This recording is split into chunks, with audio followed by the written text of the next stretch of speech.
এক জায়গায় ছিল ২ টা ভাই। তো ভাই ২ টার ছিল সৎ মাও। তো সৎ মা থাকা অবস্থায় সৎ মায়ের জ্বালাতনে তো আমি শর্টকাট বলব ভাই। উম বেশি লম্বা করব না। তো শুনে যাবেন সবাই। তো ২ টা ভাই ছিল সৎ মায়ের জ্বালা যন্ত্রণায় করছে কি ২ ভাইয়ে বাড়ি ছেড়ে গেছে। ছেড়ে যাওয়ার পরে তো এক রাত্র হয়েছে তো এক গাছতলায় শুয়ে আছে ২ ভাইয়ে। তো ওই জায়গায় ছিল একটা সুখ পাখি আর একটা ছিল দুঃখ পাখি।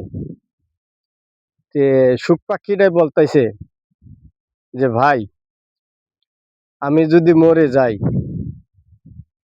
আমাকে যে খাবে তার ১২ বছরের দুঃখ হবে।" এই কথাটা শুনতাইছে ওই ২ ভাইয়ের এক বড় ভাইয়ে। যে শালা সুখ পাখিটা যদি মরে যায়, যে খাবে তার ১২ বছর দুঃখ হবে। আর দুঃখ পাখিটা বলতাইছে, "আমি যদি মরে যাই, আমাকে যে খাবে তার নাকি ১+১২ বছর সুখ হবে।" তে ২ টা পাখি রাতের ভিতরে মইরা গেল। মইরা যাওয়ার পরে তো বড় ভাই সব দেখছে। দেখার পরে যে আপনার এ যেটা দুঃখ পাখি ছিল যেটাই বলছে যে, "আমি মরার পরে আমার যে খাবে তার ১+১২ বছর সুখ হবে।" তো ওই ওই পাখিটা ছোট ভাইকে দিছে।